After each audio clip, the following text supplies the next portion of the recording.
Je m'appelle Ghislain Aucreman et je suis avec Cécile Lugan.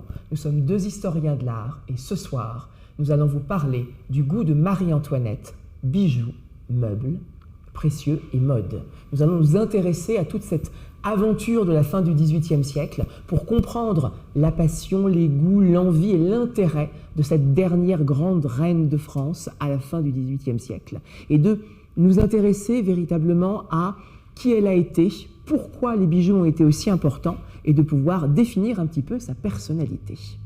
Nous sommes ici dans les murs de l'école. Tout autour de nous, il s'agit d'une des salles de cours. C'est un salon datant de la fin du XVIIIe siècle pour sa décoration, ce qui est parfait finalement puisqu'il correspond à notre historique que nous allons développer ce soir tous ensemble. Ce salon, c'est ici que nous donnons justement des cours d'histoire du bijou et c'est là que nous allons en donner. Nous donnons depuis la réouverture de l'école, mais notamment durant tout l'été, pour étudier les différentes phases que le bijou a pu traverser, les différents styles, les différentes époques. Pour cela, nous allons, durant 1 heure, détailler toute cette aventure, toute cette histoire de celle qui, encore aujourd'hui, nous fascine. Bonsoir Cécile. Bonsoir Ghislain. Grand plaisir de te retrouver. Tout à fait. Je suis ravie d'être avec vous ce soir. Alors, avant qu'on plonge dans ce sujet absolument passionnant, vous l'avez peut-être vu, vous avez avec vous notre cher Paul Paradis qui est présent sur le chat, qui va récolter toutes les questions que vous pourriez avoir tout au long de cette heure et qui nous les transmettra à la fin de notre conversation. Et nous prendrons quelques minutes pour répondre au plus grand nombre possible d'entre elles. De la même manière, pour vous permettre toujours d'approfondir ce sujet, vous allez recevoir demain par email une bibliographie que nous avons constituée avec Ghislain. Et si vous voulez nous voir et nous revoir, vous aurez également l'opportunité de retrouver cette vidéo sur la chaîne YouTube de l'école, ainsi que toutes les autres vidéos des autres conférences qui ont déjà eu lieu. Ce qui vous permet comme ça de pouvoir passer l'été avec nous, si j'ose dire, sur différentes thématiques, si jamais vous souhaitez justement les redécouvrir en ligne, en complément de tout ce que nous proposons en présentiel ici. Alors ce soir, on va s'intéresser à cette figure qui n'est pas si simple, puisqu'en fait, elle a plusieurs visages. Exactement, et en fait, en guise de préambule, de pré-introduction à notre sujet, je voulais vous présenter ces 2 portraits que toi et moi, nous adorons particulièrement. Ils représentent la même personne, donc la reine de France, Marie-Antoinette. Ils datent tous les deux de 1783 et je trouve qu'ils reflètent parfaitement ces 2 personnalités qu'elle pouvait avoir, c'est-à-dire ce qu'elle a envie d'être et ce qu'elle devait être en tant que reine de France.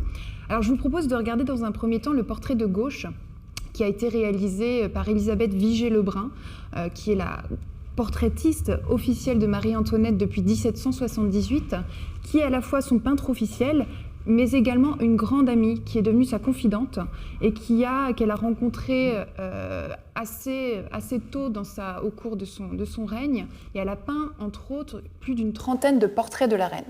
Nous sommes en 1783. Élisabeth Vigée-Lebrun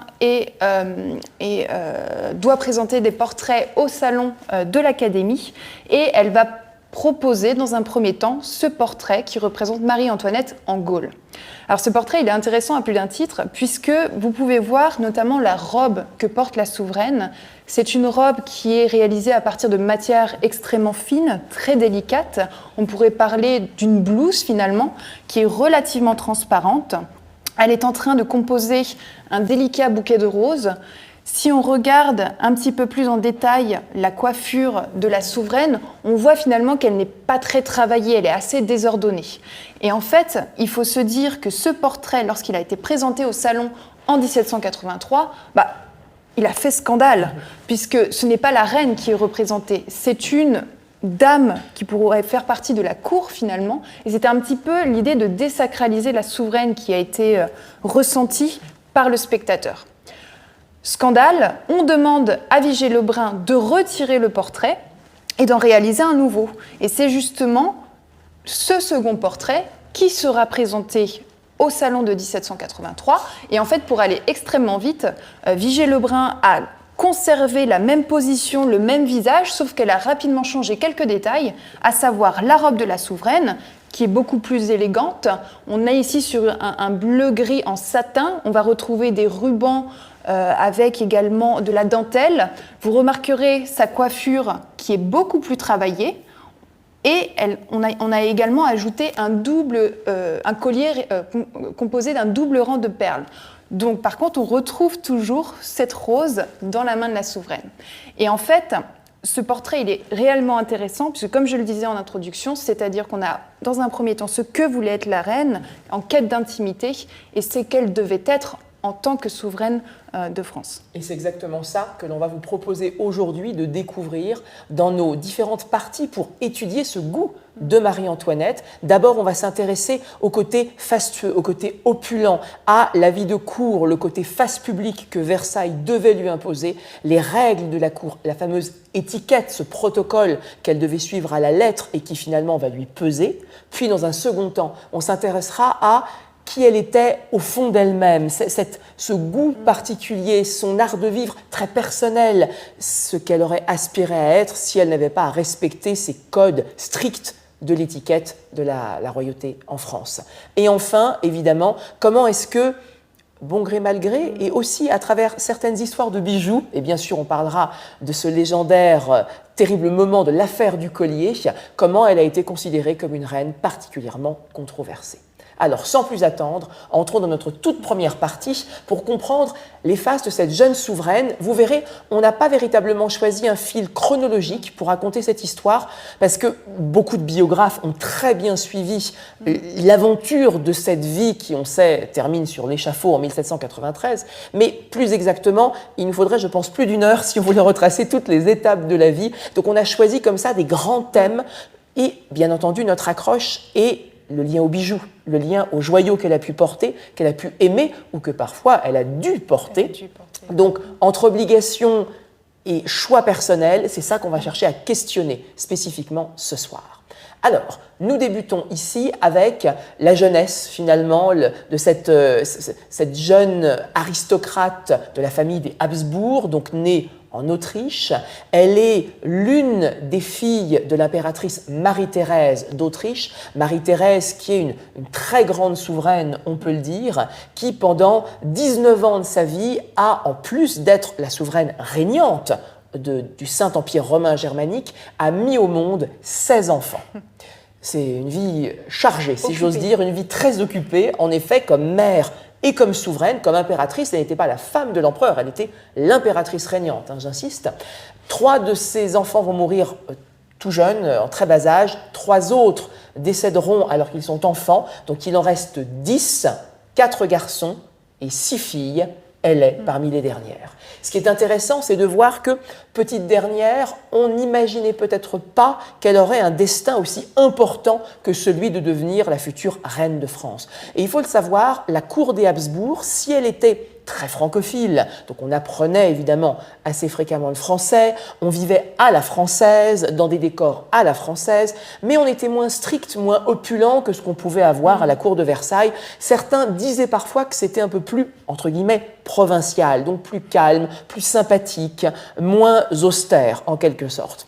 Sauf que, arrivé au moment où le fameux renversement des alliances politiques, où l'Autriche et la France, qui étaient ennemis, finalement deviennent alliés, Louis XV, le roi régnant en France à l'époque, et Marie-Thérèse d'Autriche, décident d'unir le jeune duc de Berry avec la jeune archiduchesse Marie-Antoinette et d'en faire finalement le dauphin et la dauphine de France. C'est une histoire qui va complètement bouleverser la cour, les cours, puisque Marie-Antoinette est très mauvaise d'un point de vue de son éducation, elle est pas très lettrée, nous pouvons le dire, elle écrit mal, elle ne parle pas forcément très bien français, on va faire venir plusieurs médecins pour remettre les dents droites, pour refinir, enfin vous imaginez, les échanges sont terribles, les tractations entre Louis XV et Marie-Thérèse sont assez horribles, on a l'impression qu'ils vendent une pièce de boucher, mais véritablement, voilà, on est avec un domaine du politique, avec une alliance politique, et donc on veut faire d'elle une dauphine digne de la cour de France. Et là, on a un jeune portrait que vous avez sur la droite, qui illustre finalement cette image de la jeune fille en éducation, jouant de la musique, montrant qu'elle est délicate, frêle. Si vous regardez, elle possède une tenue à la française, corsetée, avec des rangs de perles que vous avez sur tout le corsage, extrêmement décoré, des tissus soyeux, des engageantes de dentelle avec ses volants multiples, vous avez un pourtour de fourrure et vous avez bien évidemment de très jolies perles dans la coiffure. On fait venir, parmi les nombreuses personnes qui viennent, des coiffeurs, et un coiffeur de Paris, et bien évidemment on va mettre en scène cette coiffure poudrée à la française avec de très belles perles, symbole de pureté, ce qui est important pour une jeune fille en âge de se marier, de délicatesse, et qui, il faut le dire, les perles de tout temps ont été un bijou complètement intemporel, extrêmement important. Et d'ailleurs, sa mère, à Marie-Antoinette, l'impératrice Marie-Thérèse, aimait elle aussi les perles. Et là, vous avez un exemple de pendant d'oreille, justement, de boucle d'oreille avec ces perles que l'on peut voir de forme légèrement asymétrique, serties dans un ensemble qui est en argent et diamant, puisqu'on choisissait l'argent comme seul métal blanc pour mettre en valeur les gemmes blanches, le diamant incolore ou encore les perles à cette époque.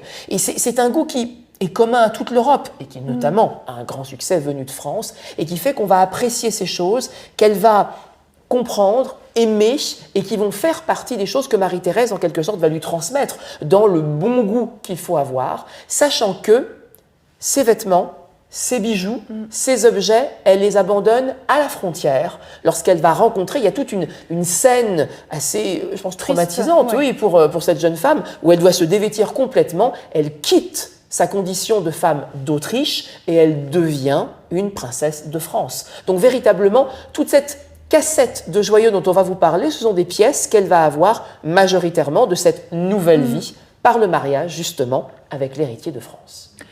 Et effectivement, en fait, quand elle arrive en France, on sait qu'elle aime les bijoux et particulièrement les diamants et les perles. Et elle va recevoir notamment au cours de son mariage probablement ce très joli coffre à bijoux qui est l'œuvre de Martin Carlin. Alors si on regarde en détail les matières qui composent ce coffre qui est extrêmement précieux, on remarque qu'il y a plusieurs éléments qui sont assez intéressants et qu'on va retrouver en fil conducteur, notamment en parlant des motifs qui vont être révélateurs de ce qui sera son goût personnel. Si on regarde ce coffre, on voit déjà qu'il est composé de bois précieux et il y a plusieurs éléments. Vous avez 13 plaques de porcelaine de Sèvres qui ont été incrustées dans ce meuble en bois précieux. Vous avez également à l'arrière une incrustation de diamants. On va retrouver également que ce coffre à bijoux n'est pas uniquement un coffre à bijoux puisqu'il s'ouvre pour faire office de table de travail. Et en fait, dans ce petit coffre, la jeune dauphine pouvait ranger une quantité de bijoux qu'elle avait déjà en grand nombre en arrivant à la cour de France, puisqu'elle en avait certains qui lui avaient été offerts lors de son arrivée. Elle en recevra d'autres au cours de son union avec le futur Louis XVI. Et on va voir finalement certains éléments qui seront ensuite récurrents dans son goût. Si vous regardez les détails qui composent les plaques en porcelaine de Sèvres, vous remarquerez que vous avez des compositions finalement assez folles de petits bouquets multicolores qui sont entourés d'un cadre vert et en or. Si vous regardez par contre la robe de la dauphine, on va retrouver exactement les mêmes éléments, les mêmes motifs floraux qui seront finalement relativement récurrents au cours de cette époque. Eh bien oui, le goût du XVIIIe siècle, la source d'inspiration majeure, vous avez tout d'abord la nature, les motifs floraux, on le voit ici sur la robe, et vous avez une deuxième source d'inspiration qui sera extrêmement récurrente, à savoir le motif de la couture. Les nœuds, on va en voir énormément ce soir, en témoigne ce très joli collier qui était notamment listé parmi les effets de la princesse lorsqu'elle est arrivée en France. Et il a une forme très particulière puisque c'est un collier ras de cou qui se porte très près du cou, qui est composé d'un large et très joli nœud en argent serti de diamants et qui supporte un autre élément en pendentif qui est également composé de diamants. Alors malheureusement, ce collier, on n'en a pas trace aujourd'hui. Pour autant, avec Ghislain, on a fait quelques recherches pour voir ce à quoi il aurait pu ressembler dans la réalité. Et on a trouvé ce très joli également collier qui est conservé au Victoria and Albert Museum à Londres. Et on retrouve exactement la même forme, à savoir un collier qui est relativement près du cou probablement, avec cet enroulement de motifs floraux sur une structure extrêmement souple, et on retrouve cet élément de pendentif en dessous du rang principal, avec ce motif de nœud qui s'enroule sur lui-même. Sauf que celui-ci, il est serti non pas de diamants, mais d'opale et de verre. Donc, cette idée vraiment de mélanger le précieux, le non précieux, de mélanger les matériaux, on le retrouve dans les meubles précieux, on le retrouve dans les atours de la reine, qu'on parle de bijoux ou qu'on parle de vêtements. Et il est vrai que le vêtement, c'est quelque chose d'important, même encore aujourd'hui quand on pense à Marie-Antoinette, tout au long de son histoire, parce que le vêtement est codifié. Il est codifié à la cour, il représente un certain nombre d'éléments forts, et il va surtout représenter que la souveraine incarne bien évidemment luxe à la française, et c'est l'un des rôles évidemment que la souveraine va devoir posséder. Ce qui est intéressant, c'est de voir que très vite, on va essayer de faire la différenciation entre ce que la reine aimerait porter et la façon dans laquelle elle voudrait choisir elle-même ses vêtements et ce qu'elle devrait porter et qui correspond à quelque chose de très ancestral finalement. Et c'est ce que l'on voit particulièrement quand on compare ces deux tenues, une tenue de véritable tissu qui est conservée dans les collections d'un musée à Toronto que vous avez sur la gauche et sur la droite qui est sur un portrait et qui est une tenue très officielle d'un grand portrait de Marie-Antoinette en grand habit de cour, qui est à nouveau de la célèbre portraitiste Élisabeth Vigée-Lebrun et qui est conservée à Vienne puisque envoyée pour sa mère Marie-Thérèse. Et donc, si on regarde dans le détail le portrait de la souveraine, on peut se rendre compte que finalement, elle est, j'aurais presque dire, noyée dans le tissu. Et il faut le savoir, à l'époque, la façon coûte beaucoup moins cher que les matériaux. C'est-à-dire que les petites mains, alors je ne dis pas ça de façon dépressive parce que ce sont des qualités techniques de couturière qui sont exceptionnelles, mais les mains humaines finalement sont peu payées par rapport au prix exorbitant des tissus de soie que l'on peut avoir, soie française, lyonnaise en particulier, d'ornements, de garnitures de tissus qui sont rajoutés, de larges cloches de passementerie, ces pompons que vous voyez tout en bas avec ces effets d'enroulement ou de guirlandes de tissu, un peu rideau ou tapisserie que l'on pouvait retrouver juste là. Et tu emploies le mot garniture, mais c'est exactement ça en fait. On en met le plus possible pour donner un effet d'opulence sur le vêtement. Oui. Ouais. L'idée c'est d'en mettre un maximum. Plus il y a de tissu, plus on est riche, plus on est dans l'élite sociale justement. Et le choix des tenues de la reine, où vous voyez des rubans, vous voyez des enroulements, les dentelles, toutes ces choses-là. Ce choix est dicté par tout un ensemble de personnes au sein de ce qu'on appelle la maison de la reine. La maison de la reine, c'est un ensemble de dames d'atour, il y a une surintendante de la maison de la reine qui reçoit les fournisseurs, sélectionne les pièces et choisit ce que la reine va devoir porter pour telle ou telle occasion. Là, vous le voyez, ce n'est évidemment pas la largeur de ses hanches, c'est élargi par ce qu'on appelle un panier, donc elle possède une chemise de dessous, un peu la robe de Gaulle que tu nous montrais tout au début, complétée par des jupons, complétée par un panier extrêmement large, puis d'autres jupons, puis des sous-robes, des sur-robes, enfin, on a beaucoup de couches de tissu et toutes ces garnitures que l'on a tout autour. Et en fait, ça, elle va détester porter ce type de panier de cour, ce grand corps, comme on l'appelle, qui finalement est quelque chose qui est héritier de l'époque de Louis XIV et qui ne lui correspond absolument pas. C'est, juste pour vous donner une idée, on peut trouver ça superbe au niveau de l'effet, elle porte une mode qui est celle de l'arrière-grand-père de son mari. Donc clairement, on est avec une autre époque, on peut le dire, on est presque 100 ans en avance. Ce qu'elle va aimer, c'est choisir elle-même, décider des choses. Sauf que les dames les plus proches de sa cour qui décident sont des dames qui ont été nommées à ces titres par leur naissance, par leur rang. Elle voudrait s'entourer de jeunes femmes jeunes, la princesse de Lamballe, la comtesse de Polignac, qui seront parmi ses amis les plus proches, et elle voudrait choisir elle-même. Et c'est ce qu'elle va faire en violant le protocole, en coupant en quelque sorte l'herbe sous le pied de celle qui décide avec elle, et elle va rentrer en contact immédiat et parfait pour elle avec certaines de ses créatrices, certains de ses fournisseurs, et c'est le cas de Rose Bertin, dont le nom est connu parce qu'elle a longtemps été surnommée la ministre des modes. Rose Bertin réalise toute cette ornementation, toute cette garniture, puisque 2 ans après l'accession au trône de Louis XVI, 1774, il passe au trône, donc 76, une nouvelle corporation féminine est créée pour les marchandes de mode. Donc elles sont là, un peu comme les marchands merciers qui composaient, on l'a vu avec les plaques de bronze, les bois précieux, les plaques de porcelaine sur le meuble, eh bien on va rajouter les applications, les nœuds, les rubans, les ornementations, et en fait on va créer des effets de mode, on va décider, on va choisir. En fait on lance des tendances. Et ça, c'est absolument exceptionnel parce qu'elle va discuter avec elle. Elle va avoir une relation avec presque sa styliste, j'ai envie de dire. Comme avec Elisabeth Vigée-Lebrun, finalement. Exactement de la même façon. Sauf que la proximité avec une portraitiste était déjà un peu étrange, mais c'était les beaux-arts, on pouvait l'accepter.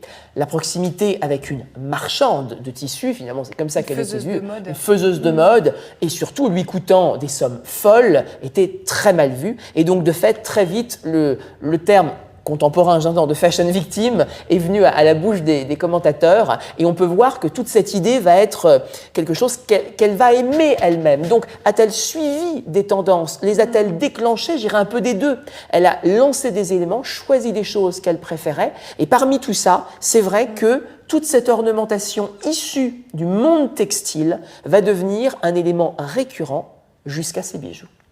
Exactement, et on le retrouve à la fois dans les bijoux et dans les portraits, et notamment ce portrait absolument somptueux et même impressionnant qui représente donc Marie-Antoinette. Là, on est vraiment dans un portrait officiel, c'est la reine de France qui est représentée, et ce type de portrait est destiné à être montré, exporté pour représenter la puissance de la monarchie française.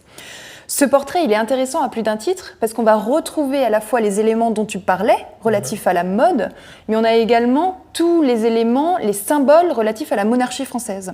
Si on les regarde en détail, on en voit plusieurs. Alors, si on regarde en arrière-plan, on va voir la colonne qui symbolise la stabilité du pouvoir et en même temps le lien entre le pouvoir terrestre, temporel, et le pouvoir du ciel. On va retrouver le globe qui, lui, symbolise l'universalité du pouvoir de la monarchie. On retrouve que le roi, finalement, n'est pas présent sur ce portrait, il n'est pas représenté réellement. On le distingue en arrière-plan sur cette figure, et il est également représenté grâce à la présence de la couronne qui est posée sur le coussin. On a également d'autres éléments, les fleurs blanches, symbole de la monarchie française, tandis que les roses sont symboles de la dynastie des Habsbourg. Et là, on a une subtile évocation de l'union entre les deux dynasties. On va retrouver encore un ouvrage qui symbolise l'intelligence de la reine. Enfin, on a tous ces éléments. Le manteau fleur-de-lysée relatif à la monarchie française, etc., etc. À côté de ça, elle est encore perdue dans sa robe absolument énorme. Elle ressemble même à une poupée sans vie, j'ai envie de dire. Elle a 20 ans. Elle a 20 ans, elle est toute jeune. Elle est reine de France depuis 1 an, tout juste. Et sur cette robe ont été ajoutées justement des garnitures. On va retrouver nos rubans, nos passementeries, nos motifs floraux qui sont ici représentés. Donc, tous ces éléments-là demeurent importants pour la reine, on les retrouve sur ses robes, et notamment, encore une fois, la nature et la couture sont vraiment récurrents, à la fois dans son vêtement et dans ses bijoux. Et notamment sur ce somptueux pendentif qui est composé d'un double ruban de diamants. Donc là, on a le motif de la couture. Cette base, cet ensemble date du XVIIIe siècle, et en fait, le diamant jaune qui est plus tardif, a été ajouté au cours du XIXe siècle. Et on a vraiment un bijou qui reflète totalement le style de l'époque et le style qu'elle affectionnait. Tout à fait. Et ce qui est intéressant, c'est de voir comment, comme un tout, ces éléments vont se recouper jusqu'à l'ornementation des cheveux.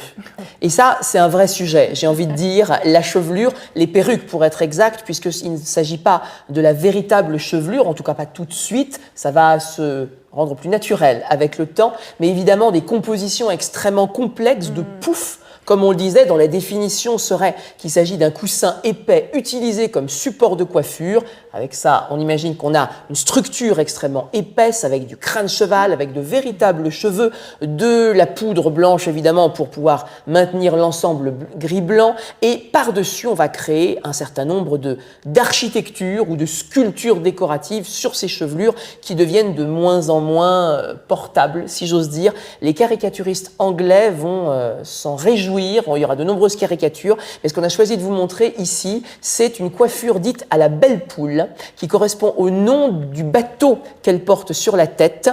C'est une coiffure qui aurait été représentée dans certains des ports de tête de Marie-Antoinette et qui correspond à ce qu'un certain Léonard, grand perruquier, coiffeur finalement de l'époque, un artiste du cheveu, disait-on, va réaliser avec une véritable maquette de bateau, comme vous pouvez le voir, des voiles, des rubans, des plumes, et bien évidemment, vous avez des perles qui sortent de chacune des ouvertures à tribord, je crois, du bateau. Si je ne me trompe pas, on est dans ce sens-là. La poupe a l'air d'être les voiles sont à l'avant. Ah, les voiles, non, c'est bâbord dans ce cas-là. Non, pardon, tu as raison, les voiles sont dans ce sens-là. Très bien. Et du coup, toutes ces perles que vous avez là évoquent peut-être, là où les canons devraient sortir, cette idée justement des guerres correspondant à des actions, à des réalités politiques de l'époque. Ce qui est intéressant, c'est que Léonard va créer des coiffures qui correspondent soit à des envies particulières, soit à des événements historiques de l'époque. Alors, par exemple, dans les titres on vous a mis sur le côté, vous avez le pouf au jardinier, dans lesquels vous avez des carottes, des navets, enfin bref, quelques légumes. Là, on est vraiment dans une envie de nature, on peut le dire, une envie... dans l'ambiance de l'époque. Tout à fait. C'est encore gentil. Jusque-là, tout est possible. Les vergers potagers étaient appréciés depuis Louis XV, donc on sait qu'on a ça. Le pouf à l'inoculation était utilisé, c'est presque actuel, pour... diffuser la campagne de vaccination, alors contre la variole à l'époque, je tiens à le dire, et donc évidemment il y avait une ornementation qui visait à démontrer en quelque sorte les débuts en quelque sorte de cette vaccination. Le pouf à l'acte du Parlement ou à la rébellion, en 1775, il y a une guerre dite des farines, donc une rébellion pour une taxe sur les farines, sur les blés. Et donc, de fait, elle va réaliser une coiffure particulière qui va être en lien avec ça. Donc, vous voyez, on va jusqu'à des rébellions politiques. Le pouf à l'insurgé est lié à 1776. Il s'agit du soutien français à la guerre d'indépendance américaine contre l'Angleterre. D'où le nom aussi au Philadelphia, qui correspond évidemment aux batailles à Philadelphie ou aux bateaux aussi de ces époques. Donc on est en lien, comme la belle poule, avec ces batailles d'entraide franco-américaine contre le pouvoir britannique.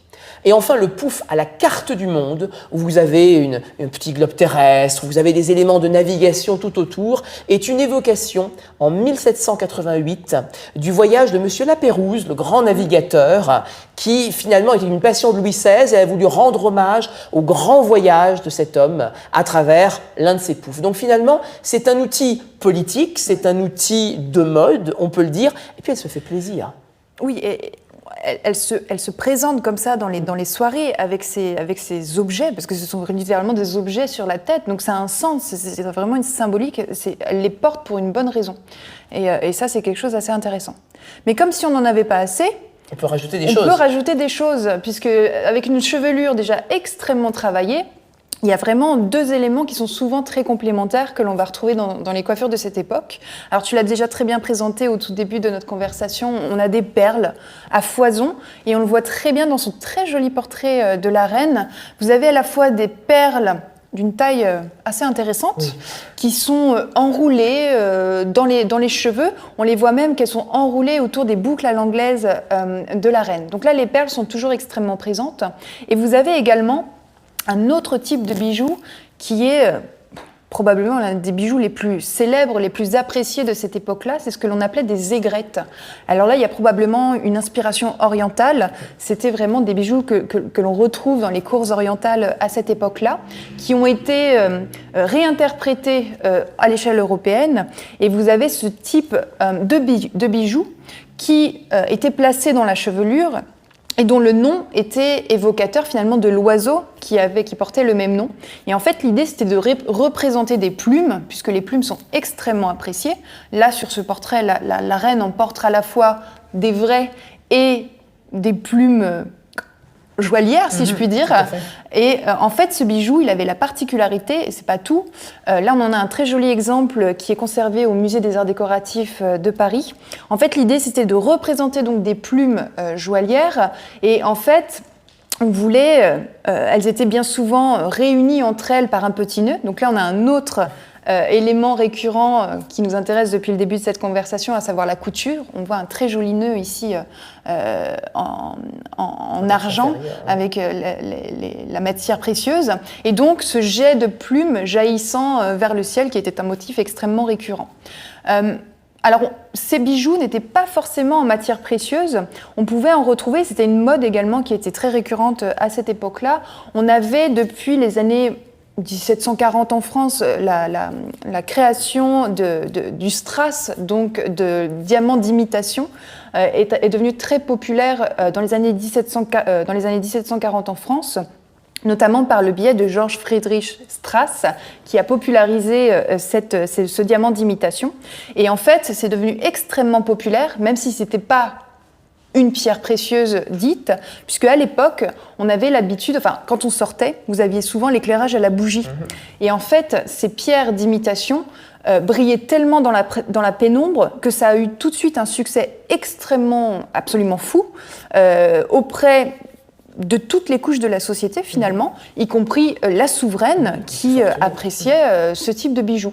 Donc on en a ici un très joli exemple avec ce très joli aigrette, donc en argent, et Strass. Et Monsieur Strass était joaillier à la cour, donc finalement, c'était pas tomber en quelque chose de moins cher que d'avoir une aigrette de cette façon. C'était aussi montrer qu'on était dans le goût, dans les tendances, et qu'on était capable de mélanger ces différents décors. Cette aigrette particulièrement n'a pas été portée par Marie-Antoinette, mais elle correspond très bien au type de bijoux tel que les archives pouvaient nous l'évoquer. Et c'est vrai que la grande difficulté est toujours de retrouver ce qui a pu disparaître de la plupart de ces bijoux. Parce que le problème de ces bijoux précieux, c'est que ils étaient démantelés, dessertis, les pierres servaient à d'autres bijoux. Lorsqu'il s'agissait de strass. Aussi, parce que les pierres n'étaient pas précieuses, donc il y a finalement plus de bijoux en strass qui sont conservés à l'heure actuelle que de vrais bijoux, avec des pierres précieuses. Ce qui est une documentation authentique pour nous, même si elle n'a plus ses diamants, en quelque sorte. Si nous passons à notre deuxième chapitre, nous allons quitter, j'ai envie de dire, les fastes de la cour, l'opulence, les obligations de la cour, et ça, on va le voir que très rapidement, Louis XVI l'avait compris, alors qu'il prend le pouvoir en 1774, à la mort de son grand-père Louis XV, le jeune roi Louis XVI comprend qu'il faut un espace de respiration à son épouse, qui déjà a manifesté certains rejets, certaines conventions de la cour, la lourdeur du protocole que lui-même connaît particulièrement bien, mais il a grandi dedans, donc peut-être que c'était plus simple, et qu'elle voulait quelque chose de plus à la campagne, de plus intime, de plus personnel aussi. Et cette quête d'intimité, il va y répondre partiellement en lui remettant une clé sertie de plus de 500 diamants. C'est pas la clé de son cœur, mais c'est la clé du bâtiment que vous avez sur la gauche, de son indépendance, exactement. Le Petit Trianon. Le Petit Trianon, et j'ai souvent lu que des architectes disent que c'est une architecture coffre à bijoux. Il y a un côté très précieux, très fin, très délicat dans cette architecture qui est à l'arrière finalement du domaine de Versailles, qui est donc le domaine de Trianon, et comme le souhaitait Louis XVI, on allait chez la reine. Donc ça va être au chiffre de la reine, on va être dans le domaine de Marie-Antoinette. Le roi venait très souvent, dès qu'il le souhaitait, rendre visite à son épouse et à des amis sélectionnés, pas selon le rang, mais selon le choix de la reine, donc par décision de la reine. Le roi n'a jamais dormi là-bas, il rentrait sur Versailles, il avait l'habitude, mais la reine, de plus en plus, va vivre sa vie plus intime, en quelque sorte, là-bas, plus personnelle, loin des affres de la cour. Mais le Petit Trianon, à la base, c'était un bâtiment réalisé par Louis XV pour sa maîtresse, la marquise de Pompadour. Donc finalement, en faisant ça, Louis XVI ne se rend pas compte, mais il va, lui-même n'ayant pas de maîtresse, il va donner à Marie-Antoinette un lieu isolé dans lequel le peuple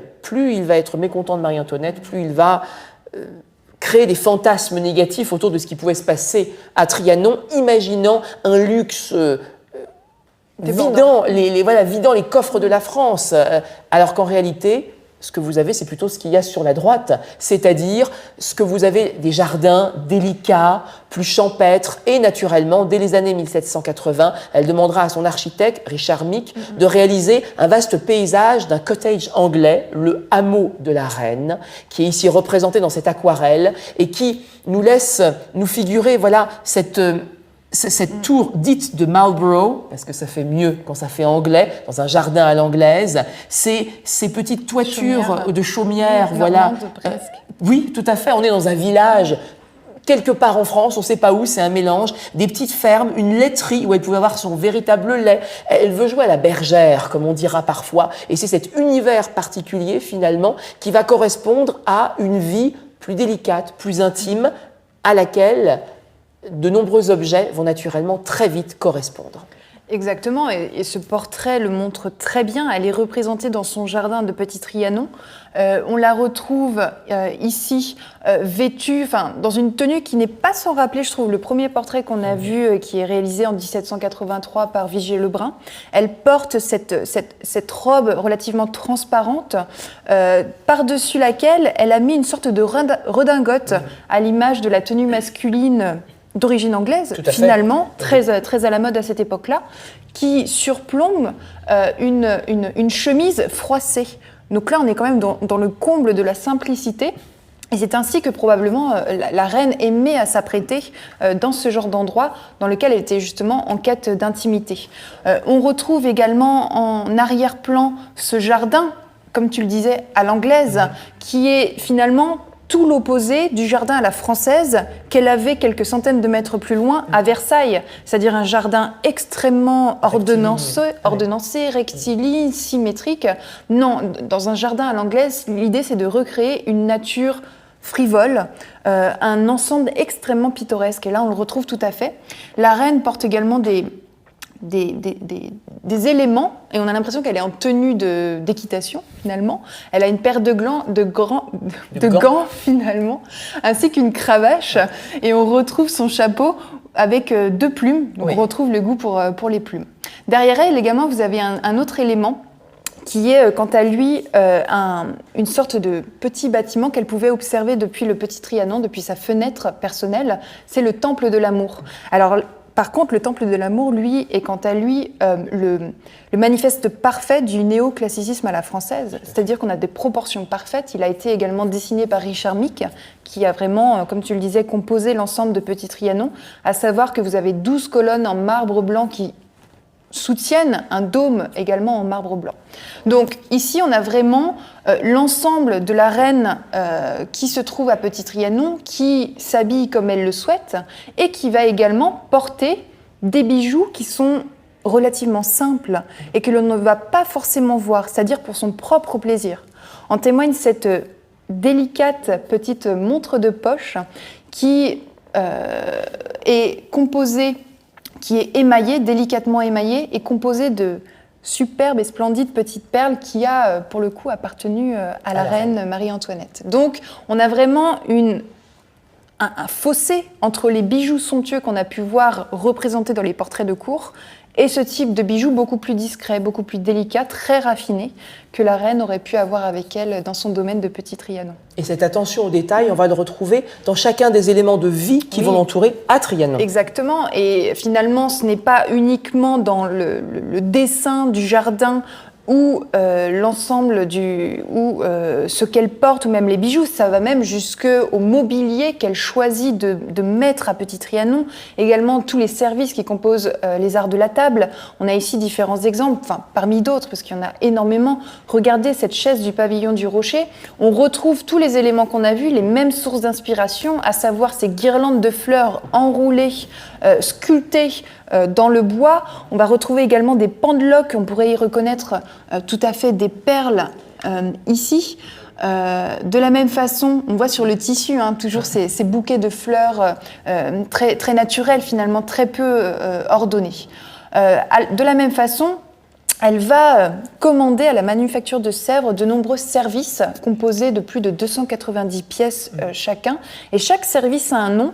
Et sur celui-ci qui est intitulé « Service à perles et à barbeaux », qui représente justement, on retrouve ces motifs de perles disposés en rang, qui encadrent finalement un autre rang de ces petites fleurs, d'ailleurs qu'on appelle des barbeaux, justement, d'où le nom du service, avec disposés sur un verre qui porte un nom très particulier, qui s'appelle le verre merdois, relatif...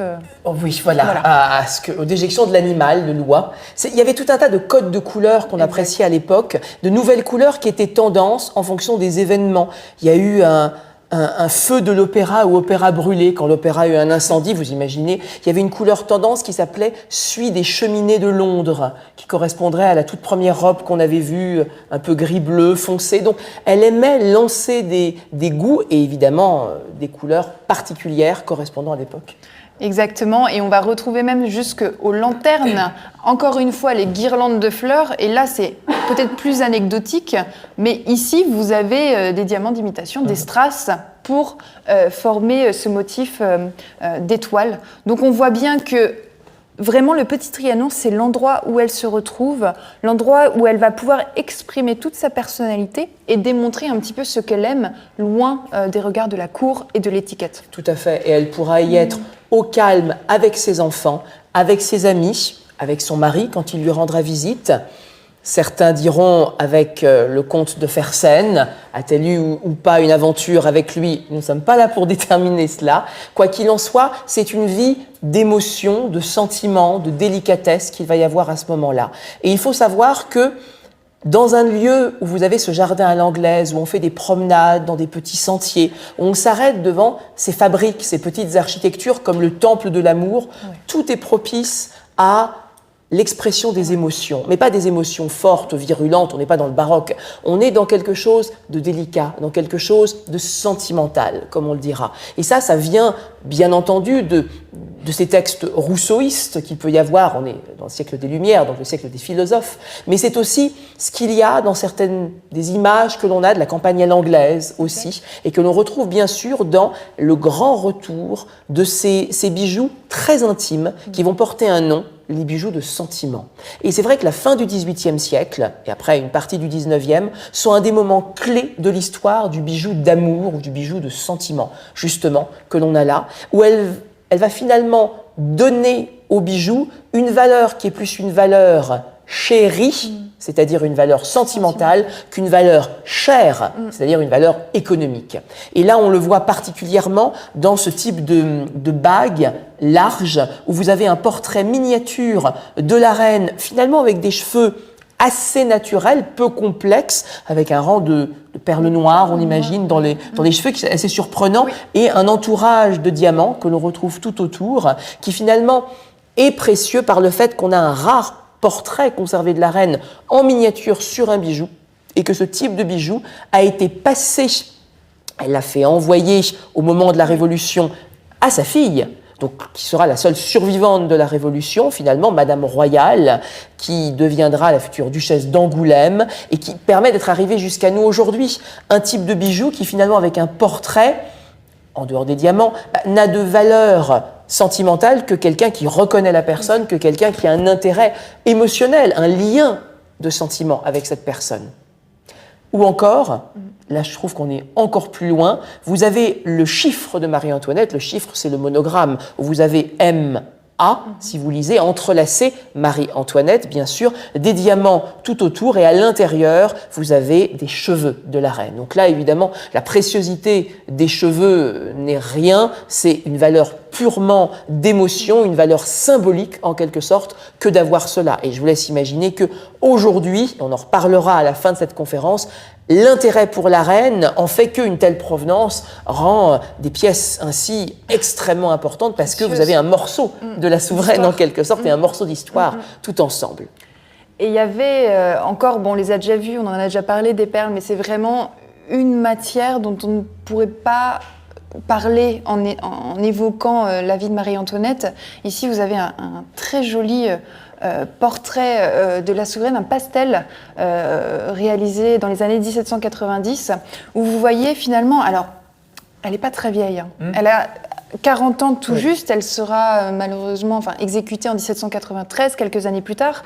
Mais on commence à percevoir finalement le poids des années, le poids de la souveraineté sur ses épaules. Ses cheveux sont poudrés, en gris. Mais c'est vrai que ce portrait est assez... la vieillit relativement. Pour autant, elle est extrêmement élégante. Elle porte ce corps de dentelle tout autour du buste et on retrouve nos perles, comme on en a vu à plusieurs reprises, à la fois dans les cheveux. Donc ici, on a un double rang de perles, encore une fois d'une taille relativement imposante. Grandes, oui. Sachant qu'il n'y a pas de perles de culture à l'époque, seules des perles fines. Effectivement. Et un autre collier, un autre rang de perles autour du cou, où vous pouvez voir que les perles sont toutes de la même taille, de la même grosseur. Donc là, on est vraiment dans le comble de l'élégance, avec, comme tu le disais, la perle qui est indémodable, intemporelle, qui a toute cette symbolique dont nous avons déjà parlé. Et ce type de collier a pu avoir une grande renommée par la suite, à tel point qu'il y a des perles on a même dit qu'elles ont appartenu à Marie-Antoinette, c'est ce qui a eu finalement une certaine conséquence sur lorsque on pouvait avoir certaines ventes aux enchères. En atteste ce collier qui a été vendu en 1999 aux ventes aux enchères, qui faisait partie de la collection de l'une des plus incroyables collectionneuses du XXe siècle, à savoir Barbara Hutton. Et lorsque ces perles ont été vendues, on a dit qu'elles avaient appartenu à Marie-Antoinette, ce qui a finalement concouru au prestige de ce collier et ce qui a fait le résultat également de la vente. Le nom de la reine fait rêver. Mais à juste titre, elle a lancé des modes, elle a dicté certaines des modes, et au-delà de cette simplicité, il faut savoir qu'elle a su choisir des pièces assez exceptionnelles. Et c'est ce que l'on peut voir quand on regarde ce portrait de la souveraine, où elle est avec deux de ses enfants, ici. C'est un portrait qui est assez intéressant. On retrouve évidemment de nombreux boutons sur le corsage, qui sont des boutons précieux. Vous en retrouvez fixés également dans cette coiffure assez complexe finalement, mais on est un peu plus tardif, on est vers 1785. On sent qu'on est loin des poufs et des architectures, peut-être de sa prime jeunesse en quelque sorte. Là encore, elle a vers 40 ans. De très beaux rangs de perles comme bracelets, des bagues telles que celles qu'on a pu voir en bague de sentiment tout à l'heure. Et elle possède à la taille deux bijoux qui tombent de façon symétrique sur les côtés. Il s'agit de châtelaine. Le mot châtelaine est un terme qui a été développé pour parler de crochets de ceinture sur lesquels on allait fixer des clés, un remontoir de montre, une petite montre, des petits nécessaires à couture, des petits objets en quelque sorte qu'on allait fixer. Ces objets précieux vont porter le nom de châtelaine à partir de 1828, donc bien après Marie-Antoinette, dans une sorte d'évocation du Moyen-Âge, la châtelaine, le château. Mais à cette époque, ils sont déjà à la mode avec d'autres termes. Mais ce qui est intéressant, c'est que à la fin du XVIIIe siècle, dans l'idée un petit peu comme du temple de l'amour, très néoclassique, où on aime la symétrie, on ne peut pas porter un seul élément, et quitte à avoir deux montres pour ne lire l'heure que sur une seule, qu'à cela ne tienne, on aura une montre de chaque côté. Et l'une des deux, celle de droite, est ornée de perles et d'ornements d'argent et de diamants, tandis que celle de gauche nous semble être avec des diamants qui brillent. Pas du tout. Et pour cela, on va regarder avec un bijou qui est un peu plus tardif, puisqu'il date de la fin du XIXe siècle, une époque, on en reparlera, qui a eu une passion pour l'époque Marie-Antoinette. Il s'agit d'une châtelaine avec un décor en émail, de petits amours tout mignons, qui véritablement évoquent bien ce décor du Temple de l'amour de la fin du XVIIIe.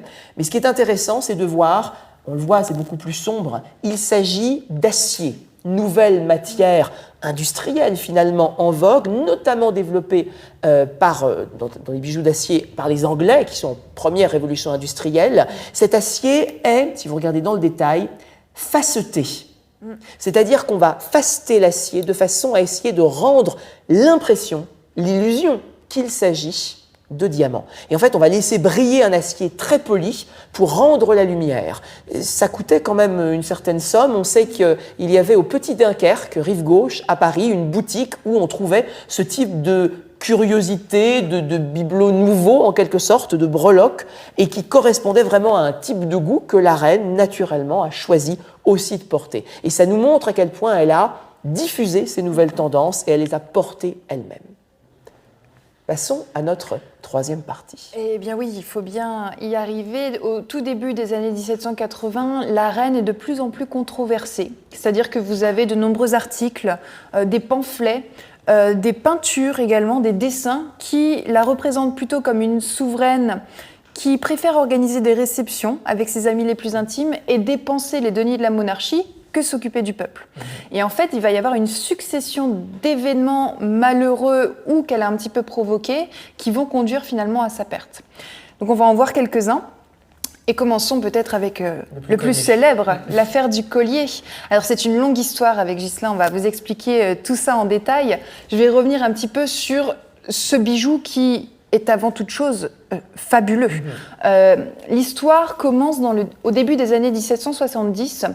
Charles Auguste Böhmer s'associe à Paul Bassange, deux joailliers relativement célèbres, pour créer un collier d'apparat destiné à la favorite du roi Louis XV. Alors, il dépense une somme folle pour créer un tel collier. On va regarder en détail de quelle matière il est composé.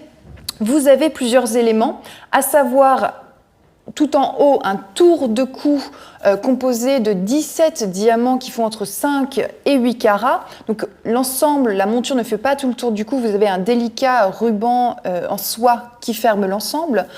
Vous avez également 3 éléments en pendant en dessous, avec 6 diamants d'une taille relativement imposante.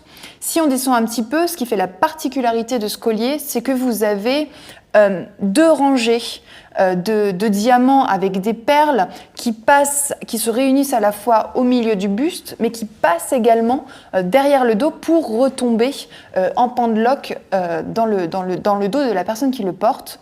Et nous retrouvons en pendentif nos pompons, nos passementeries, puisqu'on est vraiment dans le goût de l'époque. Ils créent ce collier, ils ont l'intention de le proposer à Louis XV, manque de bol, eh bien le roi décède avant qu'il ne puisse récupérer le collier. Les joailliers sont bien embêtés puisqu'ils sont limite au bord de la ruine, ils se sont vraiment endettés pour créer ce collier. Ils ont l'idée de le présenter à une souveraine qu'ils savent avoir un goût immodéré pour les diamants, à la reine Marie-Antoinette. Elle refuse. Alors là, il y a plusieurs explications. L'officielle, elle dit qu'elle a bien assez de diamants comme ça, qu'elle n'en a pas besoin de plus. En réalité, il est probable qu'à la fois le goût a évolué entre l'époque à laquelle le collier a été créé et l'époque à laquelle Marie-Antoinette gouverne. Et je dirais même qu'elle ne veut pas d'un collier qui a déjà été proposé à une autre femme avant elle, de surcroît, une femme qu'elle n'aimait pas. Donc, les joailliers se retrouvent avec sur le dos un tel collier. Eh bien là, il va se passer quelque chose d'assez surprenant. Tout à fait. Ce que vous avez ici, c'est la réplique du collier tel qu'il n'existe plus, on peut le dire. Et pourquoi ça ? Eh bien, une vaste affaire, une vaste arnaque du siècle, j'ai envie de dire, va se dérouler. Un tel collier, c'était plus d'1,5 million de livres de l'époque, sachant que le salaire moyen d'un ouvrier était de 10 livres par mois. Un tel collier valait 4 jolis châteaux, on peut dire. Et ils avaient baissé le prix. Et ils avaient baissé le prix. C'est une fortune. Les joailliers ont mis tous leurs œufs dans le même panier, sauf qu'ils n'ont pas de clients. Jusqu'au jour où une jeune femme arrive. Et c'est là que se met en scène, j'ai envie de dire, la pièce de théâtre. Vous avez sur la gauche l'arnaqueuse, la comtesse de Lamotte. La comtesse de Lamotte est une jeune femme, lointaine aristocrate, sans le sou, qui, avec son amant voleur, ont repéré ce collier et décide de se faire passer pour une jeune femme de la cour de Marie-Antoinette, donc une des dames d'atour de la reine, de façon à pouvoir acquérir le collier. Ce qui va bien falloir à un moment donné avancer des fonds. C'est là que entre en jeu, passez-moi l'expression, le pigeon, le cardinal de Rohan que vous avez sur la droite. Le cardinal de Rohan est un homme éloigné de la cour, mais qui voudrait avoir les faveurs de la reine de façon à entrer en politique, on peut véritablement le dire, et avoir un véritable statut à la cour. Il est détesté par la reine. On a compris que la reine aimait des personnes plus jeunes, probablement qu'ils n'ont rien en commun. La comtesse de Lamotte a compris la faiblesse du cardinal. Elle a compris aussi que les Rohan avaient certaines fortunes permettant peut-être de payer les débuts du collier de façon à créer cette véritable entourloupe. Elle va donc aller voir le cardinal de Rohan avec de fausses lettres de la reine, prétendant qu'en secret, la reine ne veut pas attirer les soupçons, mais veut acheter ce collier et qu'elle a besoin de lui et qu'en échange, il aura une place exceptionnelle à la cour. Enfin, tout ça est monté de toutes pièces. Le cardinal y croit de plus en plus. Il rêvait tellement de cette position.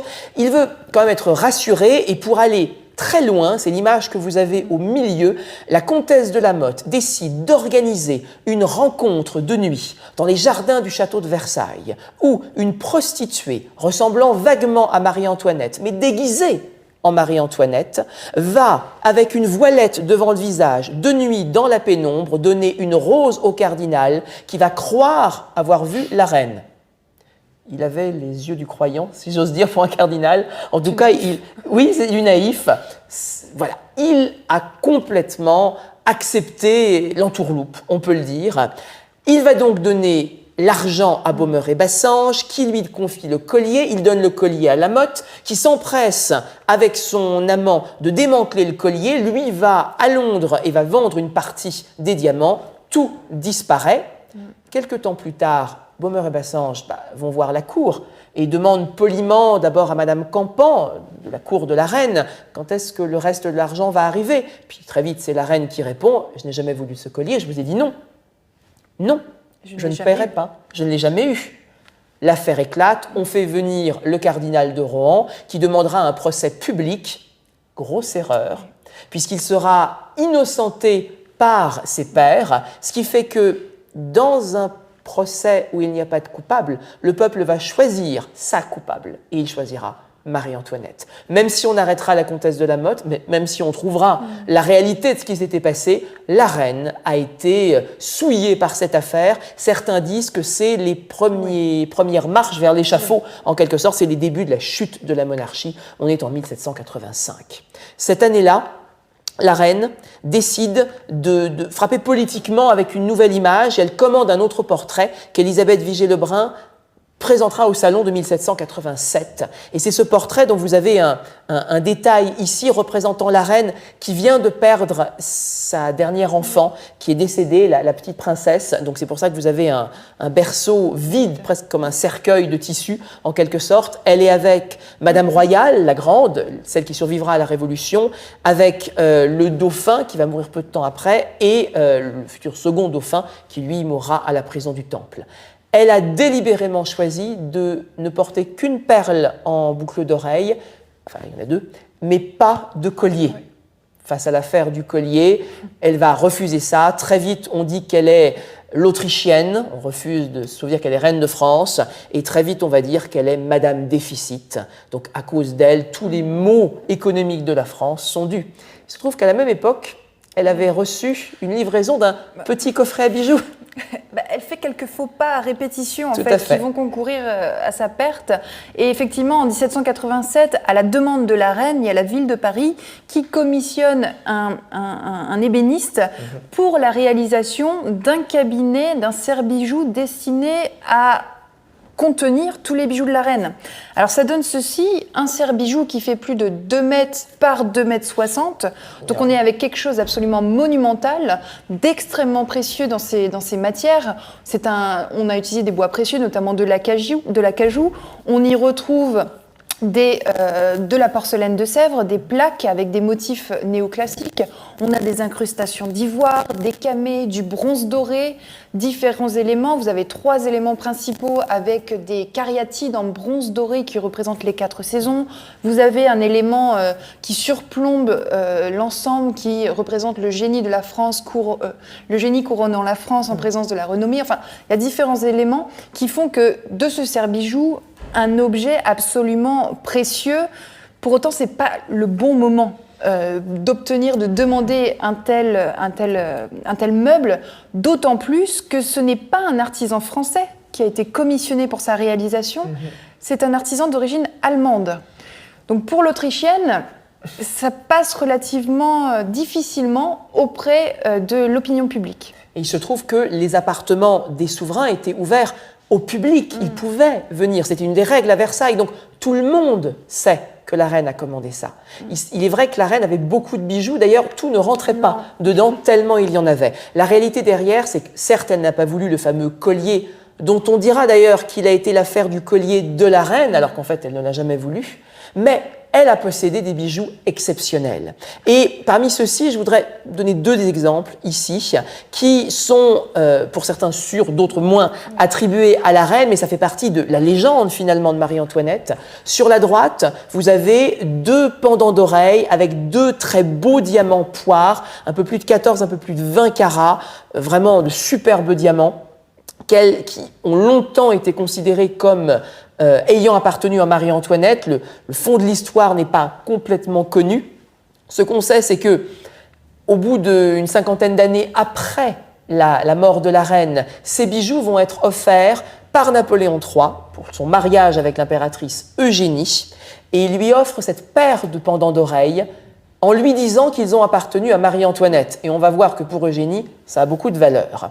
Ces bijoux vont rester dans les collections de la cassette d'Eugénie, qui, à la chute du Second Empire en 1870, va partir en exil, et ces bijoux seront vendus aux enchères chez Christie's, à Londres, étant rachetés par la suite par les Yusupov, puis ensuite revendus aux États-Unis à la richissime américaine Marjorie Merriweather-Post, qui décidera de les confier dans un musée où ils sont toujours visibles aujourd'hui, à la Smithsonian Institution à Washington, D.C.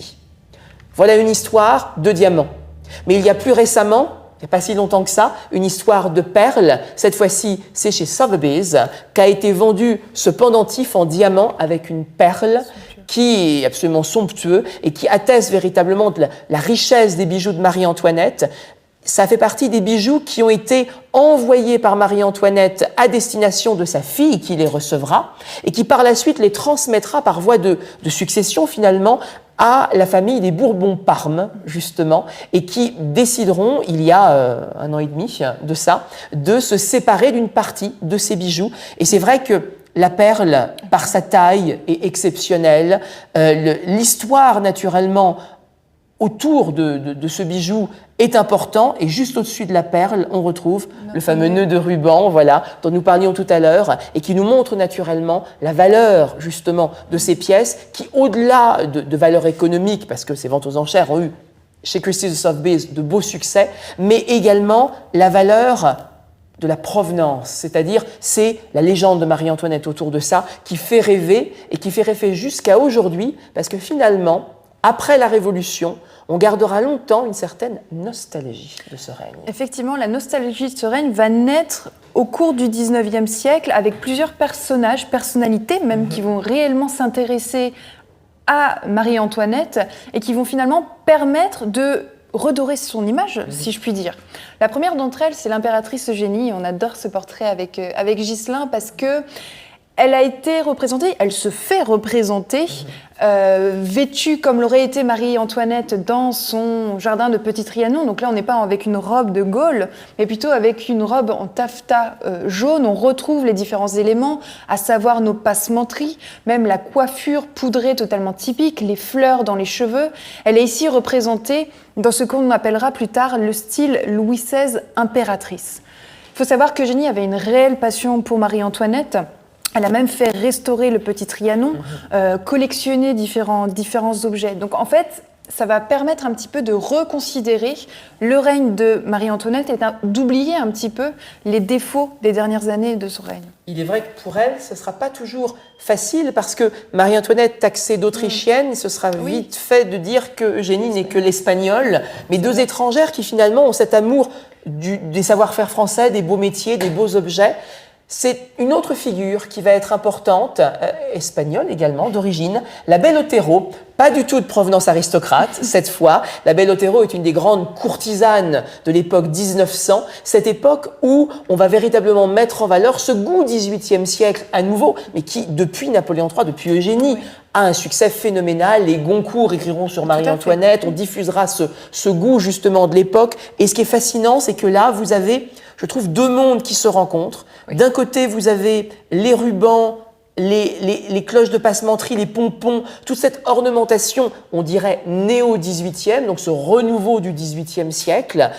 c'est l'affaire du collier bis, j'ai envie de dire, puisque la belle Othello demande un collier qui ressemble fort à celui du collier dit de la reine. Il faut savoir que c'est dans la seconde moitié du XIXe siècle qu'Alexandre Dumas écrira l'affaire du collier de la reine, 53 exactement.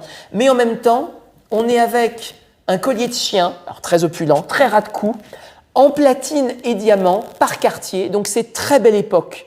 Et c'est un mélange, c'est le rencontre des époques, la rencontre des genres en quelque sorte qui se trouvent juste là, dans un style que bien plus tard, chez Cartier, on baptisera le style guirlande, et qui correspond tout à fait à ces guirlandes de tissus, d'ornements, de nœuds, de fleurs, qui sont ceux du XVIIIe siècle, qui sont ceux finalement d'une grande bourgeoisie montante, de reste d'aristocratie du début du XXe siècle, qui souhaite, avec nostalgie, revivre les fastes d'antan. Mais ce n'est pas tout. Ce n'est pas tout, puisque encore plus récemment, on voit vraiment ce qu'on pourrait appeler comme une Marie-Antoinette mania. Et là, on fait un petit clin d'œil à une exposition qui a eu lieu à la Conciergerie en 2020, qui était peut-être la première exposition qui s'intéressait non pas tant au règne de Marie-Antoinette, mais à la perception de son règne. Et en fait, il y a eu, ça a permis d'avoir un nouveau regard sur son règne. Et finalement, c'est totalement en accord avec les quelques éléments plutôt contemporains que nous avons choisi de vous présenter ici. Tout à fait, tout au long du XXe siècle et même XXIe, Marie-Antoinette a suscité des passions, a eu des images dans toutes les formes d'art. Il faut savoir qu'on trouve l'histoire de l'affaire du collier dans des bandes dessinées, on le trouve dans des films, dans des jeux vidéo. Si vous regardez au plein milieu, au centre, vous avez un escarpin par Louboutin et Jean-François Lesage. Si vous regardez dans le détail cet escarpin, le dessus de l'escarpin, c'est la tête de Marie-Antoinette avec la perruque et le petit bateau qu'on a vu tout à l'heure. Si on regarde à nouveau toutes ces images, vous avez sur la droite Marjorie Merriweather-Post, dont on parlait tout à l'heure, qui a acheté les boucles d'oreilles, qui est déguisée en Marie-Antoinette, comme Eugénie. On est dans cette façon de se travestir dans des grands personnages du XVIIIe siècle. Et jusqu'au Japon, cela va aller, puisque le manga La Rose de Versailles, Lady Oscar, aussi comme on l'appelle parfois en France, va revisiter aussi cette histoire de Marie-Antoinette. Je me souviens, il y a quelques années, nous sommes allés donner une conférence sur Marie-Antoinette à la tour Mori à Tokyo, et il y a une véritable folie, une passion, une Marie-Antoinette mania, véritablement, qui montre que la passion pour la reine continue encore et encore de nous séduire, de nous intriguer. Peut-être que ça a été la fin d'une grande époque, ou le début d'une autre. Quoi qu'il en soit, son histoire nous fascine, on se projette dans le personnage et à travers des films, à travers les lectures que l'on peut faire, elle continue encore aujourd'hui à rester l'une des figures les plus connues de l'histoire de France et de l'histoire du bijou en France. Merci beaucoup d'avoir suivi cette conférence. On est ravis d'avoir été avec vous ce soir. Juste avant de nous quitter, quelques petits éléments sur ce qui va suivre. D'ici 2 semaines, nous avons prévu une visite guidée virtuelle de l'exposition Pierres précieuses qui se tient au Jardin des Plantes, au Muséum national d'histoire naturelle à Paris, où une exposition a lieu jusqu'au 22 août. Et si vous avez visité l'exposition, ça vous donne l'occasion de la revoir virtuellement. Si vous ne l'avez pas visitée ou avez peur de ne pas pouvoir venir jusqu'à Paris pour la voir, c'est aussi l'occasion d'avoir par le commissaire de l'exposition, François Farge, et l'une de nos chers amis, professeur Inesi Tagué-Heckel, une visite et une découverte justement à l'intérieur de cette très belle exposition. Donc voilà, parmi les choses à découvrir. Juste avant de nous quitter, ça va être à vous de pouvoir donner des questions. Peut-être il y en a eu un certain nombre. On va voir ce que Paul Paradis a pu récolter pour nous. Merci Paul, en tout cas, pour ton aide. On va lire les différentes questions et essayer de répondre au mieux que nous pouvons. Alors, au tout début, sait-on si la robe bleu-gris est une imagination de la peinture ou une robe de la souveraine? Je pense que c'est une interprétation relativement réelle de ce qu'elle pouvait porter. Des robes en satin extrêmement précieuses finalement. La mode au XVIIIe siècle évolue et c'est vraiment le début de ce que l'on appellera plus tard la haute couture. C'est à ce moment-là que la France prend vraiment sa place du luxe et notamment dans l'univers de la haute couture. Et en fait, toutes les robes sont faites avec des matières extrêmement précieuses comme du satin. Donc on peut tout à fait envisager et imaginer que ce n'est pas forcément exactement la robe qu'elle portait, mais c'est le type de robe qu'elle devait porter, c'est forcément. On a plusieurs questions qui se relient, donc je vais en faire une seule, si j'ose dire, sur les cheveux blancs de la reine, sur le poids de la robe, sur la difficulté par rapport à la chaleur. C'est vrai qu'au mois de juin, on a des épisodes de forte chaleur. Comment est-ce qu'on fait avec le poids de la robe, la coiffure? Alors, pour la coiffure, pour le blanc, on est avec des blancs de plomb, notamment. Très mauvais pour la peau, il faut le savoir. On sait qu'il y a eu une anecdote d'une femme à la cour de Versailles qui aurait abrité pendant plusieurs semaines une souris dans sa perruque, tellement elle l'aurait gardée. Elle dormait avec parfois la perruque maintenue. Pour rentrer dans certains carrosses, il y avait certains mécanismes pour baisser la perruque ou remonter la perruque lorsqu'elle sortait de carrosse. Enfin, c'est complètement fou aujourd'hui d'imaginer ça. On rajoutait de la poudre aussi. On rajoutait de la poudre également dessus. Enfin, il y avait un poids de cheveux, si j'ose dire, de perruque en tout cas, un poids sur le corps. La notion de confort, telle qu'on l'imagine aujourd'hui, existe quasiment pas. Et finalement, peut-être que Marie-Antoinette, dans ses désirs, elle aspire à ça. Bien sûr, on ne l'a pas dit, mais elle veut du confort. C'est pour ça qu'elle porte des tenues légères, en fait, qui lui permettent de bouger, de faire ce qu'elle veut, ce qu'elle a envie. Tout à fait. Une question sur les plumes joaillières. Oui. Alors, on les portait aussi en Orient.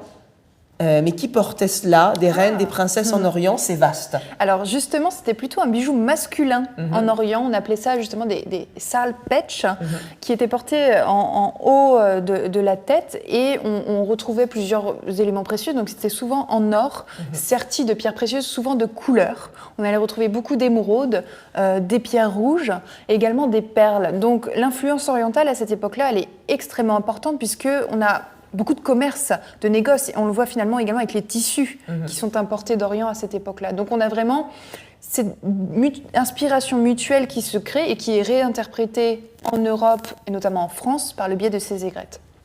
Je vois qu'il y a une question, pourquoi ne porte-t-elle pas de boucles d'oreilles? En tout cas, au début de son histoire, finalement, on en voit peu. Est-ce que ce n'était pas à la mode? Finalement, à la fin, on en a vu plus qu'au début. Il faut savoir que les bijoux, le type de bijoux, la typologie de bijoux, pour être exact, évolue au gré des modes. Quand vous avez des coiffures très complexes qui peuvent couvrir une partie des oreilles, forcément, vous n'allez pas avoir les oreilles mises en valeur, donc pas forcément de motif d'oreille. À la fin de sa vie, où les choses sont plus vers l'arrière, du coup, les boucles d'oreilles reviennent un peu plus à la mode. De même, si vous avez une tenue qui est plus haute dans le décolleté, peut-être que des colliers simples ou des petits rubans de cou vont être mis en valeur, tandis que lorsque vous avez un décolleté pigeonnant, comme on disait parfois, une large gorge déployée, disait-on à Louis XV. Oui. Il demandait des nouvelles de la gorge de la future promise de son dauphin. On égarait son regard, donc on mettait des nœuds à l'égarer. Et bien là, on pouvait mettre de très larges nœuds, de très larges ornements. Si vous avez des grandes manches, il y a peu de bracelets. Tout d'un coup, si les manches sont courtes, des perles, des rangs de perles. Donc la mode aussi, d'une certaine façon, évolue et donne le type de bijoux qu'on peut placer et dicte ça. Tout à fait. Alors, on a beaucoup de remerciements. Alors, on vous remercie, ça fait toujours plaisir de lire tout cela.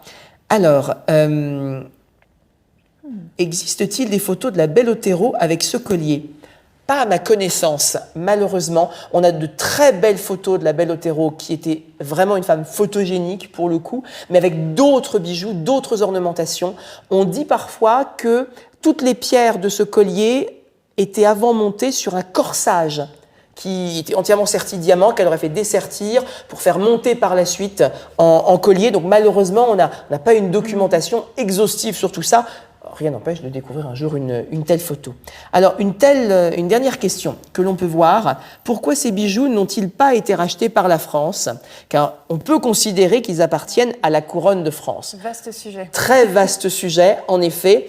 De façon simple, pour le dire, lorsqu'un bijou est passé aux enchères sur le territoire français, donc s'il est passé aux enchères dans n'importe quelle maison de vente, mais en France, la France a un droit de préemption et donc peut demander immédiatement à préempter, donc réserver en quelque sorte la pièce de façon à ce qu'elle ne quitte pas le territoire. Et c'est arrivé pour beaucoup de bijoux, certains des joyaux de la couronne de France rachetés par le musée du Louvre justement par ce fait.